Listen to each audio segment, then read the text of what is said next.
Okay, good morning, good afternoon, everyone. I'm getting DMOB happy already. So don't forget, this is the final lecture before the Easter break. And today I'm going to be talking about one of the most important American presidents and administrations of the 20th century, Ronald Reagan. So I ended last week's lecture on the Vietnam War by talking about the reasons for American defeat in that conflict. American defeat, along with the Watergate affair, which resulted in Richard Nixon's resignation, also alongside very slow economic growth and high inflation, all of these things caused a deep sense of malaise in the United States during the 1970s. However, I'm delighted to say that by the end of the 1980s, the national mood was far more upbeat. Many Americans, not all Americans, but many Americans were optimistic. They had a newfound confidence in their nation. And this change, this very significant change in the way that Americans saw themselves, how they looked upon their political system, their place in the world, it's got a lot to do with Ronald Reagan, who was President of the United States between 1981 and 1989. Love him or loathe him, Ronald Reagan remains one of the most transformational presidents in American history, and I think in the 20th century, only Franklin Roosevelt supersedes his impact. When we think about Reagan, we also need to think about the rise of American conservatism. It is impossible to understand what is going on in the United States today without recognizing the contribution of the Reagan years, the so-called Reagan Revolution of the 1980s. So today I'm going to explore Reagan's ascendancy to the presidency and focus particularly on some of the key policies and legacies of his administration. Then I'll look at the results, some of the results of his conservative political agenda, how Reagan provided, or in many cases failed to provide, presidential leadership on some very important social issues, including the AIDS crisis, for example. And then I'll finish up by analysing Reagan's foreign policy, why it was that the saber-rattling Reagan presided over the peaceful resolution of the decades-long Cold War conflict with the Soviet Union.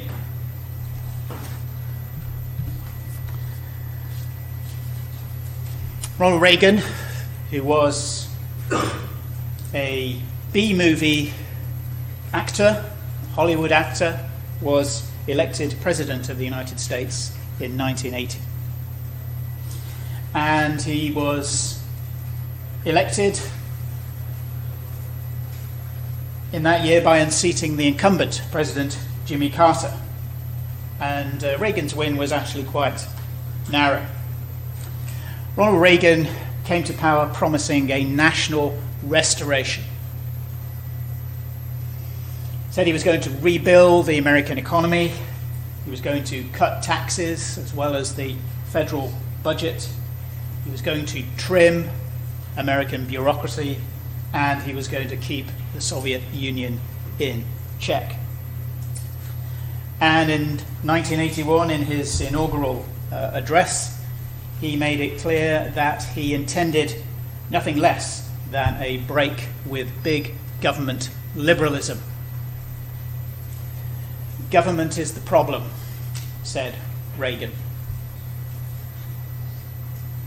Bear in mind that in the 1930s and the 1960s, liberals had been convinced that government was the solution to all kinds of problems, mass unemployment, poverty, you name it. Ronald Reagan comes into power and says that government is the problem. And here Reagan was channeling his icon, the conservative icon Barry Goldwater, who had run against Lyndon Johnson in 1964. Barry Goldwater, the very conservative Republican senator from Arizona. Goldwater had claimed back in '64 that high taxes, excessive government regulation were the enemies of private initiative, entrepreneurship, and job growth in the United States. So Reagan suggested it was now time to get the government off the backs of the people, whether they wanted government help or not. So how revolutionary was the so-called Reagan Revolution? Did Americans want Ronald Reagan to change liberalism, root and branch? Well, I think the answer to that question is probably no. There were limits to the voters' anti-government stance. Shortly after Reagan's election, the conservative columnist Gary Wills remarked that what conservative Americans really wanted to preserve was the New Deal. Up to a point, at least, Ronald Reagan agreed. He did not want to destroy completely the social safety net strung out initially by Roosevelt and the New Dealers in the 1930s. Reagan himself had been a keen New Dealer in his youth. What he wanted to undo, and he was very explicit about this, what he wanted to undo was Lyndon Johnson's Great Society. He wanted to get rid of government regulation. He wanted to weaken American labor unions.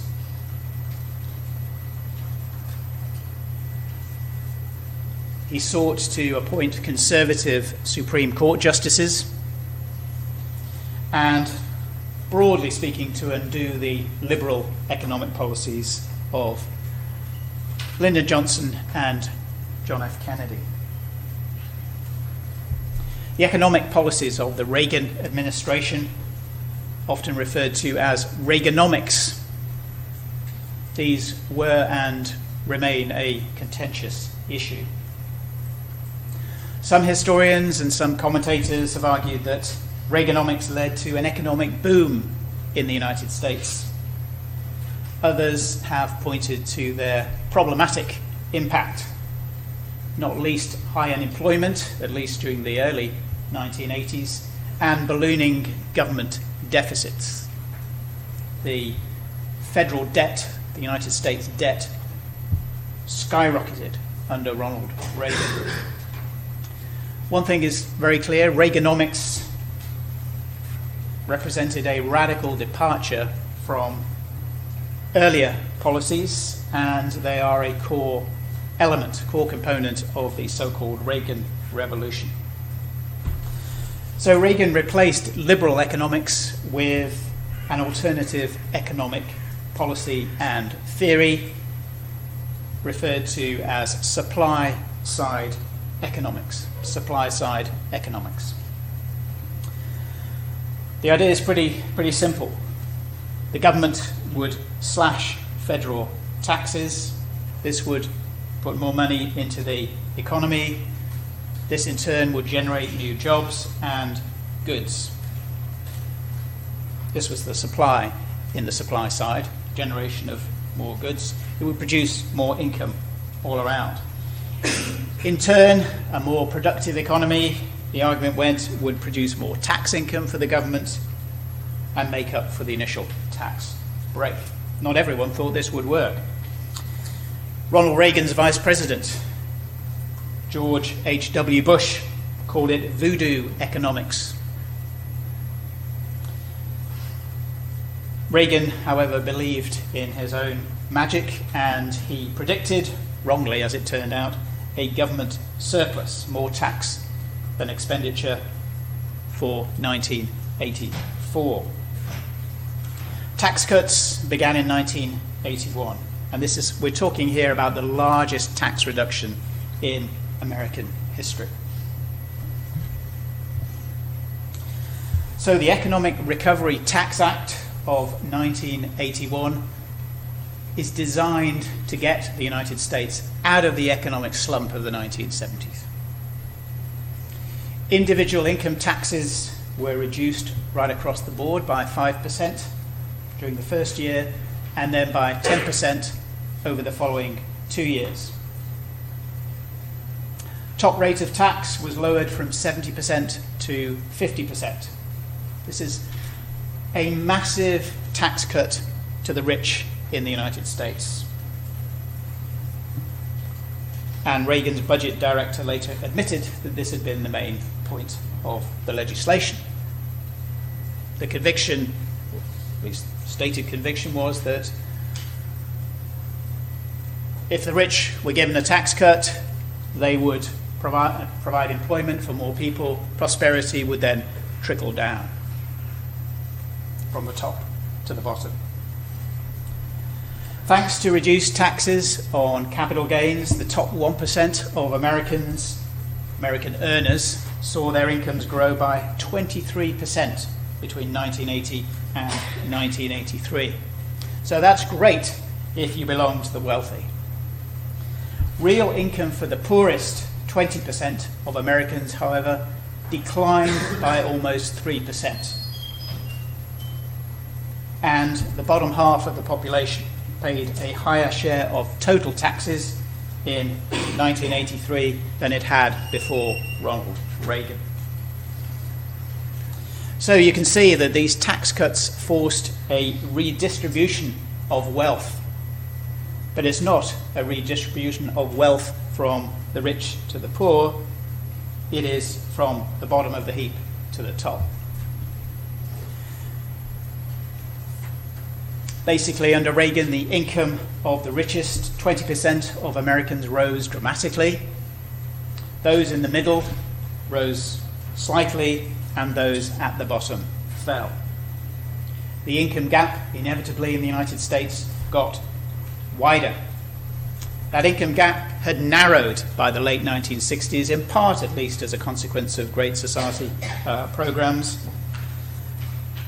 This all changes in the 1980s. By the end of the 80s, 1% of American families owned or controlled 37%, over a third of the country's wealth. So the wealth in the United States is clearly becoming more concentrated under Reagan. Poverty, however, also increased under Reagan. Between 1980 and 1983, the percentage of Americans who were living below the poverty line increased to 15.3%. That is the highest poverty rate in the industrialized world at that time. By the end of Reagan's presidency, the largest group of poor Americans was children, particularly non-white children. Cuts to social welfare programs further diminished the life chances of poor Americans. Now, in the short term, Reaganomics did not work. The tax reform plan failed to create a surplus, and it failed to stimulate the economy. And the US economy, in fact, entered recession in 1981, 1982. Unemployment actually goes up during this period, rises to nearly 10%. More than 10 million Americans are out of work at this time. And the tax cuts also generated a gigantic hole in the federal budget. Reagan, one of his greatest achievements, if that's the right word for it, he delivered the largest peacetime budget deficits in American history. Over the 8 years of his presidency, he served 2 terms, Reagan generated almost twice as much national debt as all of his 39 predecessors combined. By 1988, interest on all the national debt skyrocketed skyrocketed to 1/7 of all federal expenditures. So there's a vast increase in the national debt during the 1980s. This doesn't sound too good. However, after the recession of the early 1980s, the economy did begin to pick up and economic growth resumed through the 1980s. And ultimately, millions of new jobs were created. 18 million new jobs overall are created during this period. And crucially, inflation also begins to drop below double-digit levels, right down to 4% in 1984. And although Reagan's tax cuts clearly benefited the rich, above all, the real disposable income of all income groups rose throughout this period.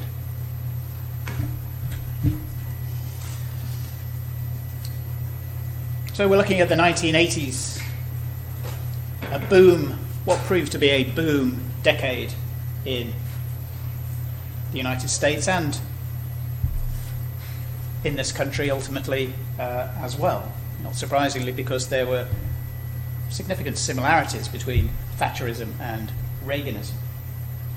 So Americans now have access to a cornucopia of consumer goods. They seem a bit outdated to you, I'm sure, but in the 1980s, these are the state-of-the-art technology.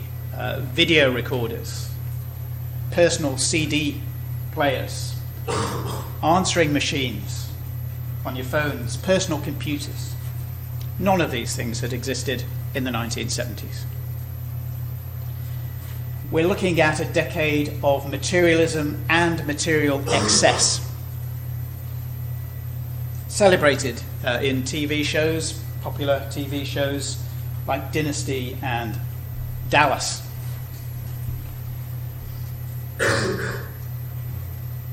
There was a step change from the socially conscious 1960s, when it would have been unimaginable for a brash, arrogant, boastful real estate magnate from New York named Donald Trump to produce his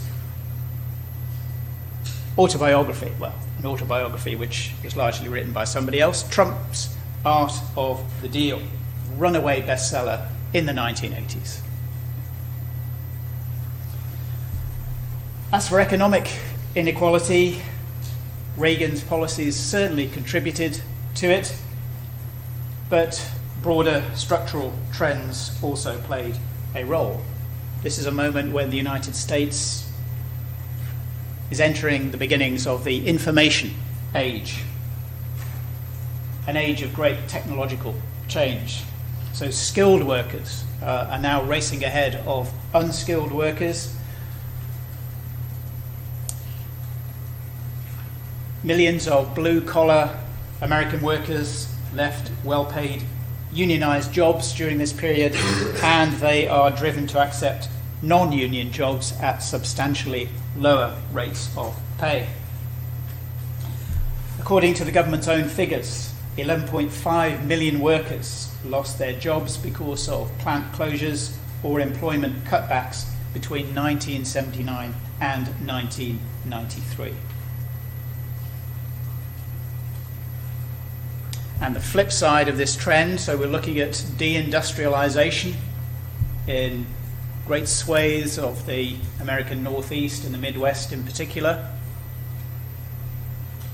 The flip side of this trend is the massive expansion of financial services during the 1980s when Wall Street really boomed.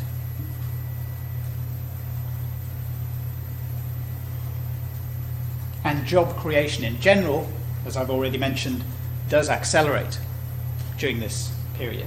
So this is one reason why many Americans supported Reaganomics. Very significant numbers of Americans did benefit from what is going on in the 1980s. But Reagan's policies were much more ambitious than simply than just tax cutting. So what I want to do now is to turn to deregulation, Reagan's efforts to strike at the power of American labor unions, and his appointment of Supreme Court justices. Now, when it came to regulation, the Reagan administration weakened the reach and the authority of several agencies, federal agencies. For example, the Occupational Safety and Health Administration, the Environmental Protection Agency, and also the Federal Trade Commission. So these are federal agencies designed to provide protection for the environment in the United States and protection for workers' safety. The chief beneficiary of deregulation, no great surprise here, the chief beneficiary was business. There was, however, a detrimental impact on regulations protecting working conditions as well as public health and safety. Now, deregulation didn't take place without a lot of opposition in the United States. Reagan was a hugely divisive president. Groups of Americans came together to protest many of these plans. They included environmental groups like the Venerable Sierra Club, which attacked plans to open federal lands to private developers, as well as plans to lower clean air and water standards. Labor unions lobbied against changes that favoured business at the expense of workers.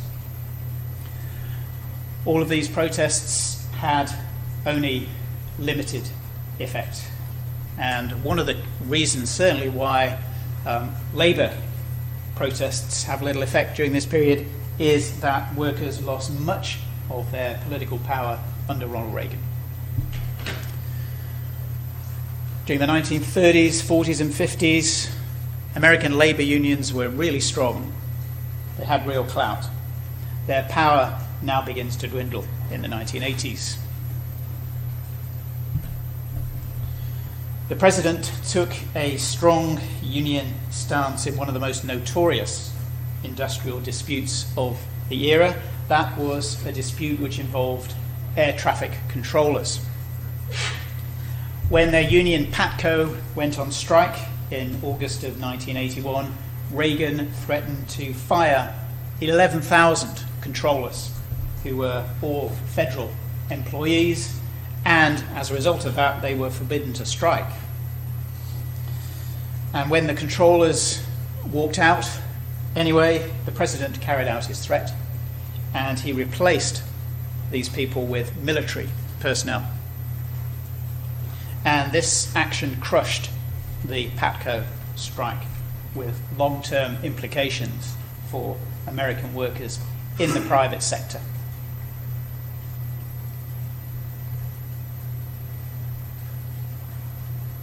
The impact of this bruising strike was, well, what we're looking at here is an assault on the rights of workers to bargain collectively. Don't forget, the right of workers to bargain collectively with their employers had been enshrined in the legislation of the New Deal, the Wagner Act. However, that right to bargain collectively is now under attack, and it continues to be under attack progressively in the United States, even in states that have a reputation for progressiveness. Wisconsin, for example, is a good example. So the Reagan years accelerated the steady decline of the American labor movement. And since the mid-1950s, union membership fell by a third. And for conservatives, of course, Reagan is spearheading a conservative attack on workers and unions. For conservatives, these things were new bogeymen. They were to blame for America's troubles. Conservatives alleged that American workers were overpaid and underperforming, and that they were led by corrupt union officers. There were some corrupt unions, that was undoubtedly true, but that's not true of all American unions by any means. Private businesses then took the lead and started busting unions rather than negotiating with them. So private businesses, looking at how Reagan had dealt with the PATCO strike, learned the lesson. So when workers went on strike at Greyhound bus lines and Eastern Airlines, the companies replaced them with workers who in previous eras would have been known as scabs. So the use of scab labour is used to bust strikes by private companies during the 1980s. And it is these aggressive tactics by government, by the federal government and by businesses, this results in a reduction in strike rates and a further decline in unionisation in the private sector. Workers, of course, have got another problem in 1981, 1982. There's a recession, an economic recession. High levels of unemployment. This means that workers are competing desperately with one another for jobs and were therefore more willing to work for lower pay. So workers are getting squeezed during the 1980s. Instead of helping helping unemployed workers like Franklin Roosevelt and the New Deal with some kind of jobs program, that's not what happens in the 1980s. Instead, Ronald Reagan terminated Jimmy Carter's unemployment programs, and he celebrated the shrinking power of American workers and unions.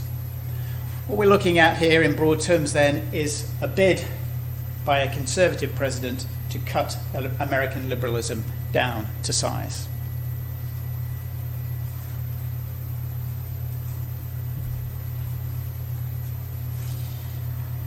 Another pillar of post-War II liberalism had been the Supreme Court.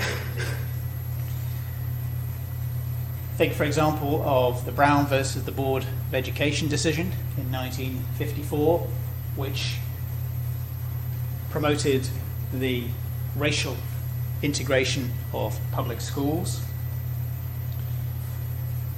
Think, too, of the 1973 decision in Roe versus Wade, which liberalized abortion in the United States. Many other court decisions like this had angered conservatives over the years, particularly on issues like birth control, but also prayer in public schools. There's a hint there that evangelical fundamentalist Protestants were very supportive, highly supportive of Ronald Reagan and his conservative agenda. Conservatives often regarded judges who were deciding on moral and social issues. Conservatives regarded these justices as dangerous. They thought they were meddling in affairs that were of no concern to them. So they were opposed to the principle of judicial activism. That is the principle that is practiced by politically liberal judges who drove social change before many Americans actually supported it. After 1968, the Republicans tried to replace judicial activism with judicial restraint. Appointing justices to the courts became a key component of that strategy. So from 1969 to 1989, Republican presidents made 8 consecutive appointments to the US Supreme Court. And as a result of this, the Supreme Court is transformed from a relatively liberal court to a much more conservative one. So the era of the US Supreme Court as a bastion of liberalism is brought to an end. Reagan appointed 3 justices to the Supreme Court. You can see one of them on the screen there, Antonin Scalia. Very staunch conservative. But Reagan also appointed 368 federal district and appeals court justices, more than any other president in history. In his 1980 campaign for the presidency, in which Reagan was very careful to appeal to the values of these evangelical Christians, Reagan had explicitly promised to appoint only justices who supported family values. These judges were interviewed by Justice Department officials. This is a departure from earlier procedure. They were asked questions about their political views before Reagan actually appointed them. And this began a practice which is still with us today of ideologically screening justices before they are appointed. So it results obviously in greater politicization of the Supreme Court. Reagan's appointments were far to the right of those of Richard Nixon, and they had an enduring impact on the United States. Don't forget, appointments to the courts in America, these are lifetime appointments that we are looking at. So appointing judges is one very good way of ensuring that the rightward shift in American politics would be permanent. Reagan's advisors recognized the importance of judicial appointments. As his close advisor and Attorney General Edwin Meese remarked, these appointments were a way to institutionalize the Reagan Revolution so it can't be set aside no matter what happens in future presidential elections. So it's kind of future-proofing this conservative political revolution. By now, I'm sure most of you will have recognized that the current policies of President Donald Trump emulate those of Ronald Reagan to a very significant degree, from large-scale tax cuts to deregulation to judicial appointments. All of these things are straight from the Ronald Reagan playbook. Ronald Reagan is the great hero to very many American conservatives today.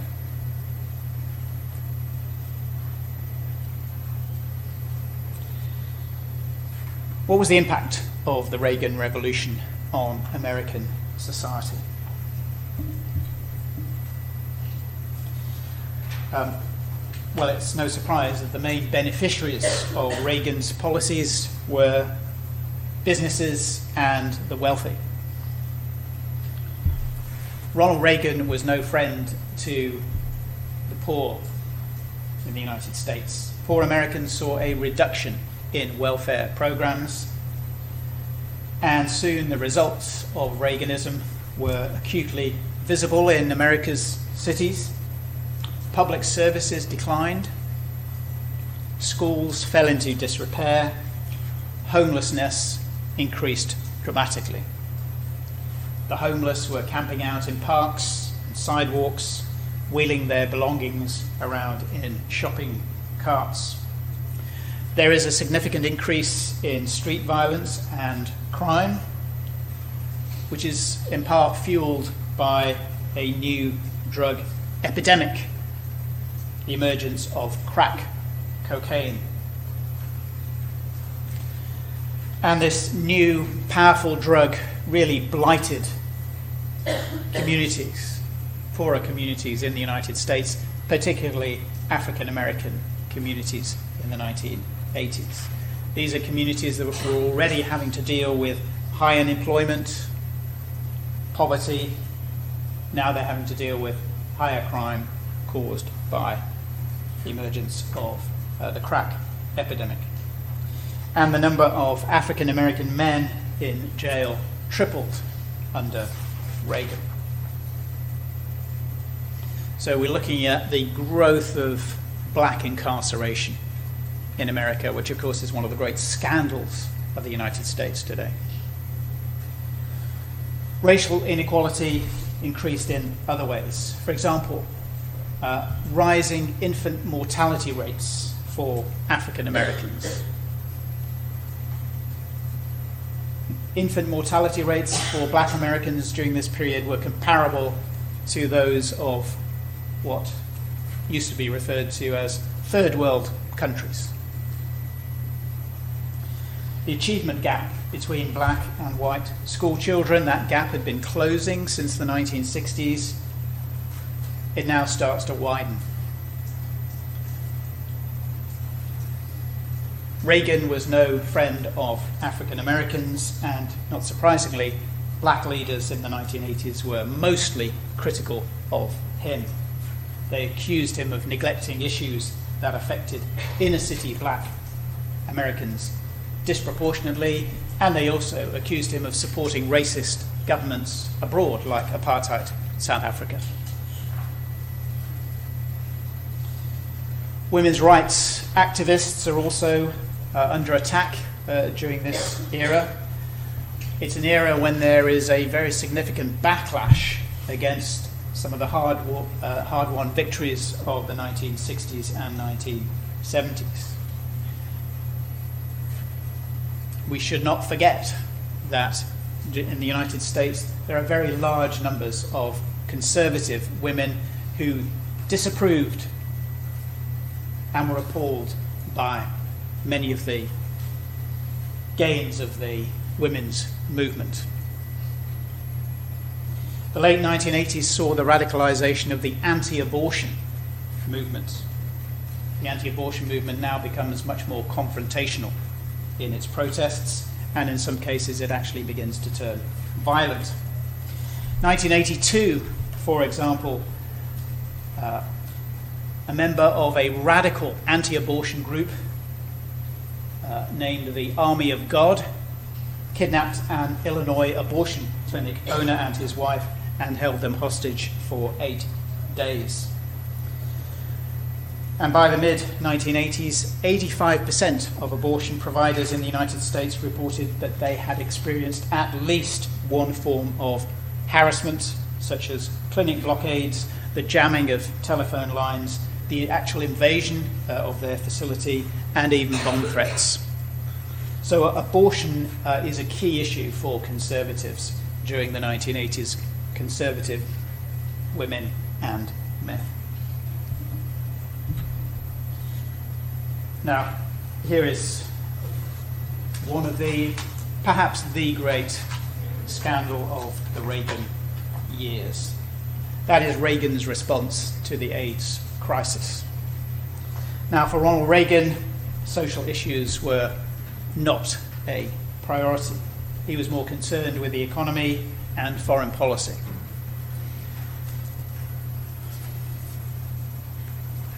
In no other policy area was the social and political inertia of the Reagan administration more visible than during this particular crisis. Now, AIDS, standing for Acquired Immunodeficiency Syndrome, AIDS first appeared in the early 1980s. It was seen as a kind of mysterious disease that appeared to affect only gay men. The religious right in the United States, that had played quite a significant role in Reagan's election in 1980, quickly seized on the issue. And conservative women like Phyllis Schlafly framed AIDS as a form of divine punishment for what they regarded as the sin of homosexuality. Jerry Falwell was a evangelical Protestant preacher who had founded a group called the Moral Majority in 1979. He claimed that AIDS is not just God's punishment for homosexuals, It is God's punishment for the society that tolerates homosexuals. Pat Buchanan, who was an ultra-conservative commentator, who was a senior advisor to Ronald Reagan, declared that AIDS is nature's retribution for violating the laws of nature. Reagan and his administration were not inclined to devote any public money to fighting a disease that seemed to threaten only gay men. He did not even acknowledge, the president did not acknowledge the existence of an AIDS epidemic publicly until 1985, and that was when his friend, the actor Rock Hudson, died from the disease. Leaving AIDS victims to their fate had serious consequences. By some estimates, almost 100,000 Americans died of AIDS in the 1980s, and HIV infection rates were much higher in the US than in other industrialized nations. So we have a situation, a very serious situation, where many Americans are dying and the federal government is doing nothing about it. Government inertia only gave way to activism slowly. In 1987, ACT UP, which is short for the AIDS Coalition to Unleash Power, organized a parade of 500,000 people in New York City demanding more public health, more public funding for research to fight AIDS. And you can see on the left-hand side of the screen there an ACT UP poster of Ronald Reagan, depicted as a very sinister figure. Gay rights activist Cleve Jones created the Names Project. This invited people from right across the nation to sew a patch for a massive quilt that would commemorate the AIDS epidemic. Each patch on this quilt would commemorate somebody who died from AIDS. And as you can see on the right-hand side of the screen there, in the end, the quilt covered the ground of the National Mall in Washington, D.C.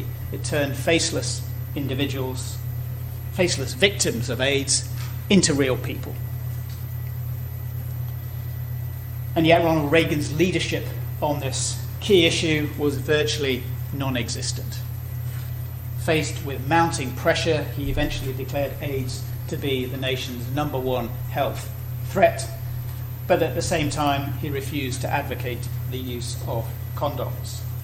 Only under Reagan's successor, George H.W. Bush, only then was research funding to benefit AIDS patients increased substantially. By 1992, Congress allotted $2 billion for AIDS research, prevention, and treatment. So Reagan's handling of the AIDS crisis, I think, tells you a great deal about the kind of conservative values that he and his supporters championed. So let me turn now to Reagan's foreign policy.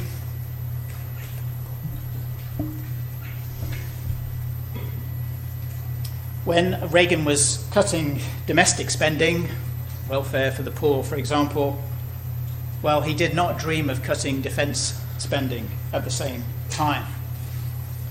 Over his 8 years in office, military spending amounted to the astonishing sum of nearly $2 trillion. That's one of the key reasons for the ballooning federal deficit under Reagan.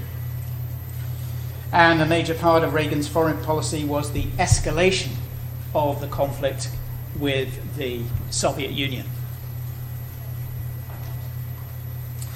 Reagan saw the Cold War in orthodox binary terms.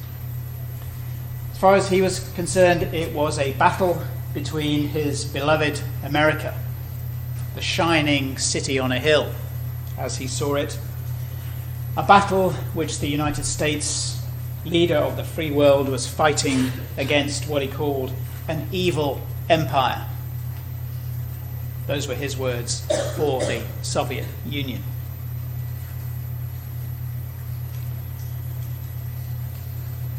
He believed that Soviet leaders were capable of entering a devastating spiral of escalation which would lead to all-out nuclear war. So, fearing nuclear war, what Reagan decided to do was to try and build a defensive shield that would protect the United States from any nuclear attack from the Soviet Union. And this ambition was behind Ronald Reagan's famous Strategic Defense Initiative, SDI. These plans were announced in 1983. Basic idea behind SDI was that lasers based in space would be able to neutralize any offensive weapons launched by the Soviets. Critics derided SDI as Star Wars. They argued that it was ruinously expensive and technologically implausible. There is no doubt, however, that the huge funds which were committed to SDI were greatly alarming to Soviet leaders, and it may have made them more willing to enter into negotiation.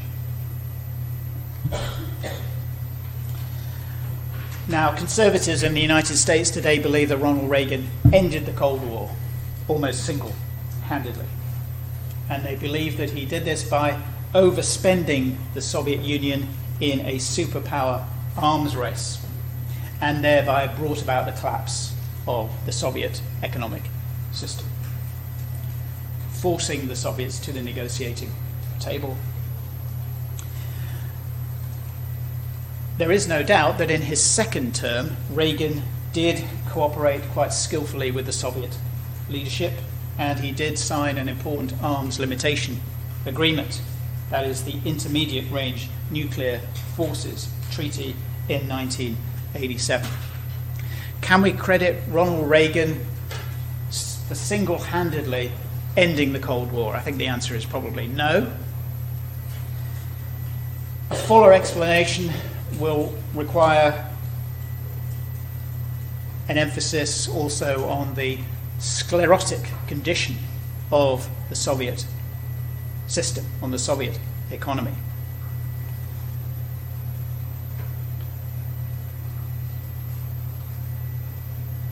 And even Margaret Thatcher plays a role here in telling Reagan that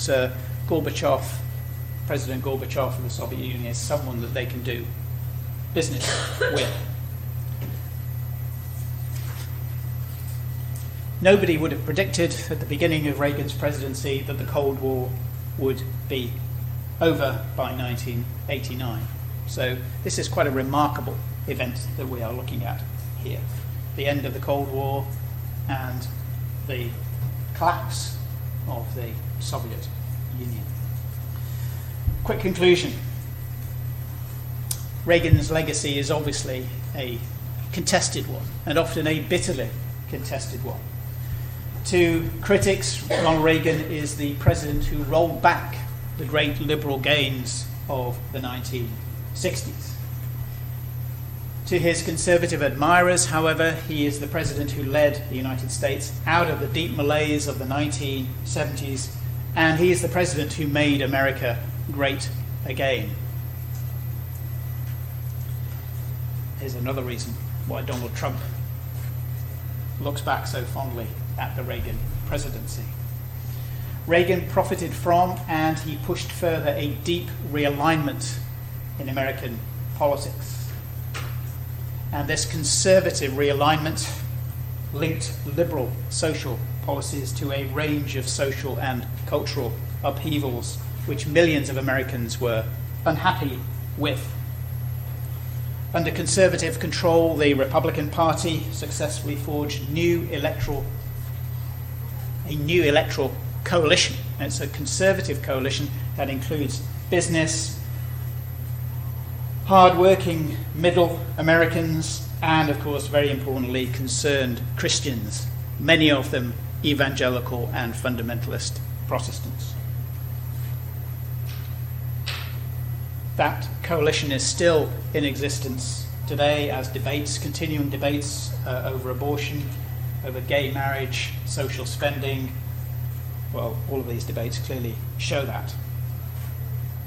So Ronald Reagan, like him or loathe him, undoubtedly one of the towering presidents of the 20th century. And as I say, we can't understand why so many Americans voted for Donald Trump in the last election. We can't really understand that without going back to the Reagan years of the 1980s. Thank you, everyone. Don't forget to sign that attendance list before you go, and enjoy the Easter break.